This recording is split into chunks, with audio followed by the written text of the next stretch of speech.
তাহলে চলো বেরিয়ে পড়ি। তুমি ফটো তোলো মামা। আস্তে আস্তে পরিত্যক্ত হতে ক্যাসেলটা পুরোপুরিভাবেই। Hello friends, good morning. আশা করি সবাই খুব ভালো আছো। তো আজকের নতুন ব্লগটা নিয়ে চলে এসেছি, কারণ আজকে সকাল সকাল উঠে আমরা রেডি হয়ে নিয়েছি। আর এটা শনিবারের ব্লগ, আর এখন সকাল 10টা মতো বাজে। আর সকাল সকাল সাজুগুজু করার একটু টাইম পেয়েছিলাম, তাই হালকা করে একটু সেজে নিয়েছি, দেখতেই পাচ্ছ। তাহলে চলো বেরিয়ে পড়ি আর লেট না করে। আর যেতে যেতে বলছি আমরা কোথায় বেড়াতে যাচ্ছি।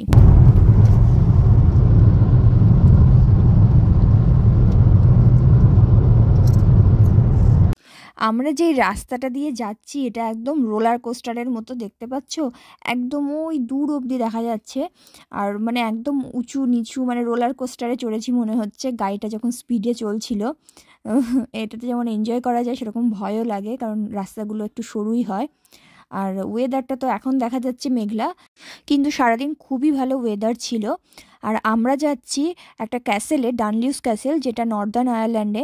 আর আমাদের বাড়ি থেকে ডিস্টেন্স এই 1.5 ঘন্টা মতো ছিল।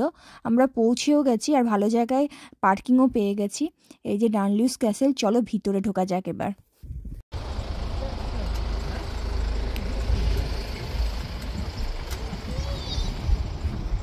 কি হলো?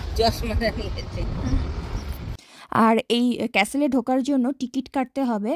আর এই যে সেই ক্যাসেলটা, এটার ভিতরেই আমরা ঢুকবো। তো চলো টিকিটটা কেটে নিয়ে তারপর ভিতরে ঢোকা যাক। আর এইখানে সব হিস্ট্রি লেখা আছে ক্যাসেলের। মা কি সুন্দর লাগছে তোমাকে। মামা তাকা একটু, কি সুন্দর লাগছে তোকে, একটু তাকা। ও বাবা, এখানেও কোথায় এসেছো মা? ক্যাসেল। আর এই বাবল ক্যামেরা পাওয়ার পর বিনি এটা হাতছাড়া করছে না, যেখানেই যাচ্ছে সেখানে এটা নিয়ে যাচ্ছে। এখানে নিয়ে এসছে ও ফটো তুলবে বলে। সবাই ফটো তোলে, ওর কি দোষ?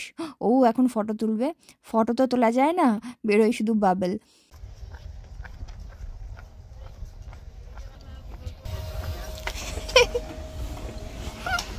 চল একটু উঠবে এখান থেকে। তুমি ফটো তোলো মামা। ও ও আমাদের ফটো তুলবে। আচ্ছা তুমি আমাদের ফটো তোলো। এই যে এখানে লেখা আছে যে 1630-তে এই ক্যাসেলটা এরকম ছিল। আর এখন তো ভাঙাচোরা পরিত্যক্ত অংশ সব কিছুই আছে, আর মেনটেন করে যেরকমভাবে রাখা হয়েছে পর্যটকদের দেখার জন্য। আর ভিতরে ঢুকেই দেখছি, এখানে ঢুকে সবাই ফটো তুলছে। এটা অ্যাকচুয়ালি ফায়ার প্লেস। তো এইখানে ওই চিমনিটা থাকে, চিমনির উপরে মানে থাকে, মানে এখন তো নেই, ছিল। উপর দিয়ে একদম ওই আকাশটা দেখা যাচ্ছে। এরকম 3-4টে এরকম পরপর ফায়ার প্লেস যেগুলো আগে ছিল।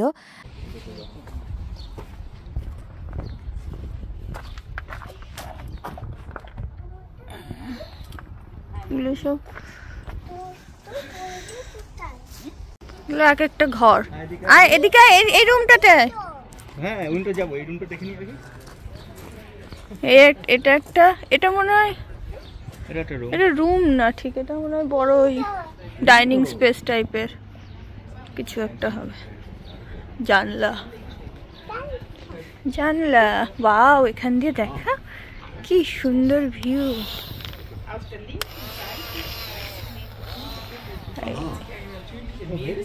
আর আমরা অ্যাকচুয়ালি এসেছি আয়ারল্যান্ড থেকে নর্দার্ন আয়ারল্যান্ডে, যেটা ইউকের পার্ট। তো নর্দার্ন আয়ারল্যান্ড আমাদের বাড়ির একদম কাছেই, মানে আমরা একদম বর্ডারেই থাকি বলা যায়। তো 10 মিনিটেই আসা যায়, কিন্তু এই ক্যাসেলটা আমাদের বাড়ি থেকে 1.5 ঘন্টা মতো ডিস্টেন্সে ছিল। আর এটা তো দেখালাম, ওখানে লেখাই ছিল যে 1600 শতাব্দীতেই প্রায় তৈরি হয়েছিল ক্যাসেলটা। আর শোনা যায় কোনো এক দুর্ঘটনায় এই ক্যাসেলের রান্নাঘরের যে অংশটা, সেটা একদম সমুদ্রে তলিয়ে গেছিলো। তো এর জন্য রান্নাঘরের অনেক কর্মীরা মারাও যায়। আর তারপর থেকেই, মানে এই দুর্ঘটনার পর থেকেই ক্যাসেলটা আস্তে আস্তে পরিত্যক্ত হতে শুরু করে। কি সুন্দর।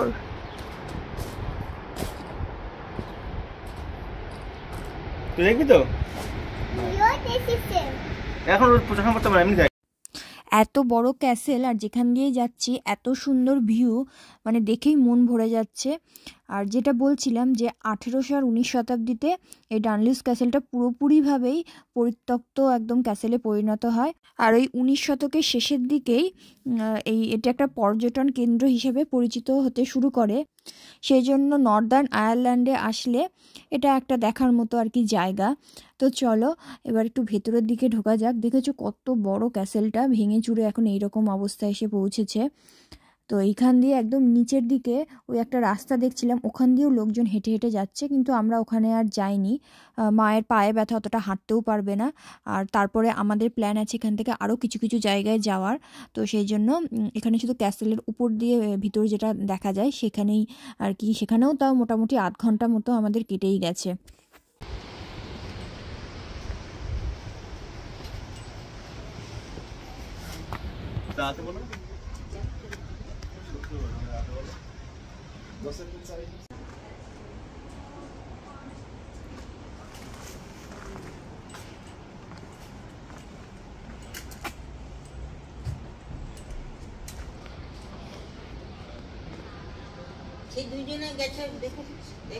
ঘরের মধ্যে তুতুন মা এদিকে আয়। বাবা কি অন্ধকার ঘর, তুতুন মা। আর ক্যাসেলটা দেখেই বুঝতে পারলে যে যখন এটা ভালো ছিল তখন কত সুন্দর ছিল, কিন্তু এত বড় জায়গা বিনি ওদিকে পালিয়ে টুক করে সিঁড়ি দিয়ে এই উপরে একটা এরকম একটা ছোট্ট ঘর মতো আছে, এখানে এসে দাঁড়িয়ে আছে। আমি খুঁজে খুঁজে পাচ্ছি না, এসে দেখি ও আর ওর দাদু এখানে দাঁড়িয়ে আছে। এমা বিনি এখন কিচ্ছু মাথায় দিতে চায় না, একটুখানি টাইম দিয়ে রাখবে তো তারপর ছুঁড়ে ফেলে দেবে। দেখতেই পেলে ক্লিপ হয়ে গেছে, ছুঁড়ে ফেলে দিল। আগে ছোটোবেলায় কত সুন্দর চুল বেঁধে দিতাম, ঝুঁটি বেঁধে দিতাম, বিভিন্ন রকম জিনিস দিয়ে সাজিয়ে দিতাম, এখন আর সেই সব কিচ্ছু চলে না। সানগ্লাসটাও পরে খুঁজে পাচ্ছিলাম না, দেখছি আমার ব্যাগের মধ্যে ঢুকিয়ে রেখে দিয়েছে। আর আমরা এখন ক্যাসেলের যেই পার্টটাতে আছি সেটা ছিল রান্নাঘর, কারণ এই ডান দিকে যেই বড় মতো একটা গোল মতো জায়গা দেখলে ওই জায়গাটায় লেখা আছে ওভেন, মানে ওখানে মনে হয় ওভেন ছিল বা কিছু হবে, তো ওখানে এখন ওভেন লেখা আছে।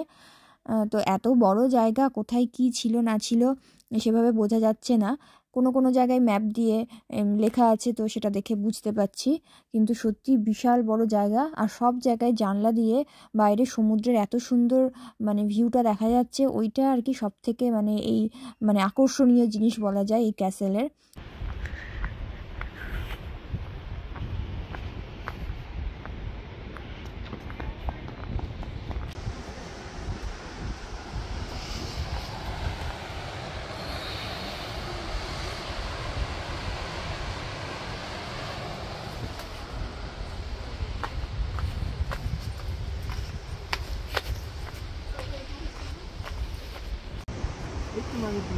এদিকে টাকা, এদিকে টাকা।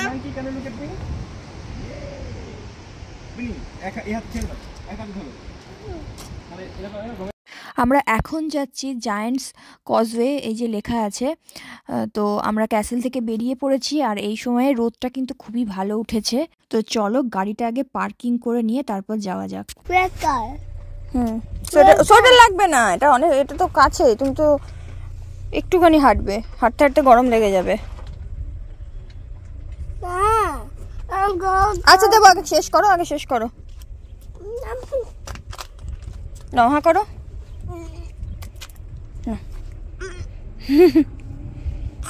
দুষ্টুমি, শুধু দুষ্টুমি। কেন সানগ্লাসটা রেখেছো তারপরে বলনি? ভাবলাম হারিয়ে গেছে, কেন বলেছো, কেন দুষ্টু করেছো? গাড়িটা যেখানে পার্কিং করেছি তার পাশেই ছিল এই স্টেশনটা, আর স্টেশনটা দেখেই না ইন্ডিয়ার কথা মনে পড়ে গেল। তাই বিনিকে একটু প্ল্যাটফর্মটা দেখাতে নিয়ে আসলাম, আর রেল লাইনের ধারে বসে কয়েকটা ফটো তুলে তারপর আমরা রওনা দিয়েছিলাম জায়ান্ট কজওয়ের দিকে। আর অনেকটা যেহেতু হাঁটতে হবে সেই জন্য মাকে গাড়িতে বসিয়েই রেখে এসেছি। আর সাডেন প্ল্যান হয়েছিল বলে সেরকম খাবার দাবার নিয়ে আসতে পারিনি, রুটি কলা এগুলো নিয়ে এসেছি। আর বিনি ওই রাসবেরি খেলো, ও আজকাল রাসবেরি খেতে খুবই ভালোবাসে। কদিন আগে স্ট্রবেরি খেত, কদিন আগে না আয়ারল্যান্ডে আসার পরপরই এত স্ট্রবেরি খেত, মানে অনেক সময় ভাত না খেয়ে স্ট্রবেরিই খেয়ে থাকতো। আর এখন রাসবেরিটা খেতে ভালোবাসে, তো ছিল নিয়ে চলে এসেছি। এটা অমরনাথের থেকে কিছু কম নয়। এখন যাচ্ছে, যাও ওরা সে অবস্থা যে ফ্রেশ সময় কেমন লাগবে। ওয়াও কি সুন্দর মা, দেখ।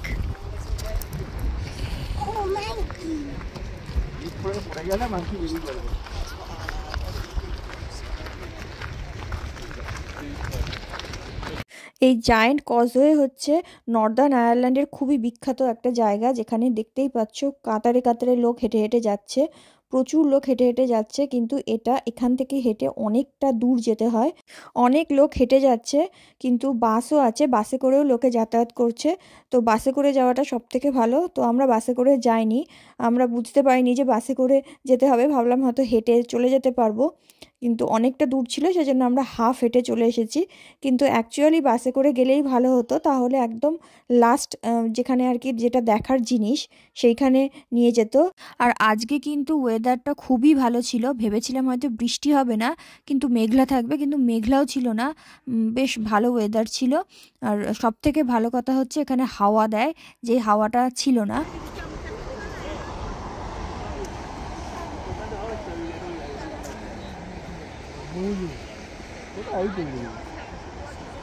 চলো আগে ওইখানে ঘুরে আসি, তারপর এখানে নামবো। চলো। আমাদের এখানে না আর একদিন আসতে হবে, কারণ এখানে লোকে যেটা আর কি দেখতে আসে, আমরা ততদূর যাইনি, আমরা প্রায় হাফ রাস্তারও কম রাস্তা হেঁটে চলে এসেছি। বাসে করে যেতে হবে, কারণ দেখলাম অনেকটা রাস্তা, ভেবেছিলাম হেঁটে চলে যাব হয়তো, কিন্তু বিনি ছিল, বিনি অত দূর হাঁটতেও পারবে না। তো ও এত দূর এসছে, এটাই অনেক। আসার সময় চলে এসেছি, যাওয়ার সময় একটু উঁচুতে ওঠা, তো সেটা একটু কষ্টকর ছিল। তো এই জায়গাটা পর্যন্ত এসেছিলাম, এসে একটু ফটো টটো তুলে আমরা ব্যাক করেছি। আর এইখানে দেখার যে জিনিসটা আছে সেটা হয়তো বললে বোঝানো যাবে না। একটা আগ্নেয়গিরিতে তৈরি হয়েছিল কিছু পাথর, এত সুন্দর করে, ওই দূরে একদম দেখা যাচ্ছে লাস্ট প্রান্তে লোক, ওইখানে আর কি ব্যাপারটা আছে।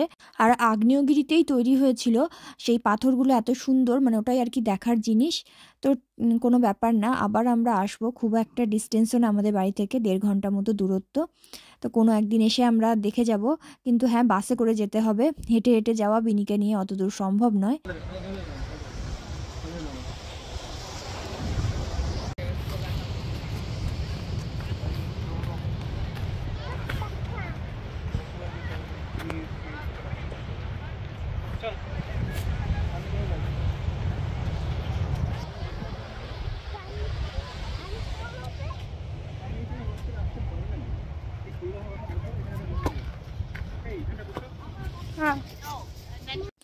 এই বন জঙ্গলে যে ফুলগুলো হয়ে থাকে সেগুলো এত সুন্দর দেখতে লাগে, মানে এগুলো মনে হয় যেন কেউ সুন্দর করে লাগিয়ে দিয়ে গেছে। আর বিনিকে যতবার বলছি যে একটু দাঁড়াও ফটো তুলবো, ও ততবার দুষ্টুমি করছে, একদম ফটো তুলতেই চায় না। তো যাই হোক, আমরা কি করব, আমরা নিজেরাই ফটো তুলে বাড়ির দিকে রওনা দিয়েছি। বাড়ি না, অ্যাকচুয়ালি গাড়ির দিকে রওনা দিয়েছি। এখান থেকে আর এক জায়গায়, আরও 2 জায়গায় যাওয়ার প্ল্যান আছে। একই জিনিস তো, একই জিনিস। নামবে না, চলো। ভাবছিলাম যতটা রাস্তা গিয়েছি বিনি ওখান থেকে ব্যাক করে আসতে পারবে নাকি, কারণ উপরের দিকে তো নামার সময় গড়গড়িয়ে নেমে যায়, ওঠার সময় তো নিঃশ্বাস লাগে। তো ওকে এক জায়গায় দাঁড় করিয়ে ওপরে উঠিয়ে নিয়ে এসেছি, কারণ কোলে করে নিয়ে হাঁটা এখন একদমই সম্ভব নয়। তো এখন আমরা গাড়ির দিকে যাচ্ছি। আর এখানে একটা বড় হোটেলও আছে দেখলাম, যেখানে হয়তো ট্যুরিস্টরা এসে থাকে, তারপর ঘোরাফেরা, চারিপাশে যেগুলো আর কি ঘোরার জায়গা সেখানে ঘোরে। আর আরেকটা জিনিস দেখলাম, এই টেলিফোন বুথ, যেটা আমি আয়ারল্যান্ডে দেখিনি। তো এখানে এই জায়গায় জায়গায় এরকম টেলিফোন বুথ আছে, তো এটা দেখে ভালো লাগলো, সেজন্য বিনির দাদুকে দাঁড় করিয়ে 2টো ফটো তুলে নিলাম। বাবা যাও, চলে এসো মা, যাও তুমি ঢোকো, আর তুই হাত ধর।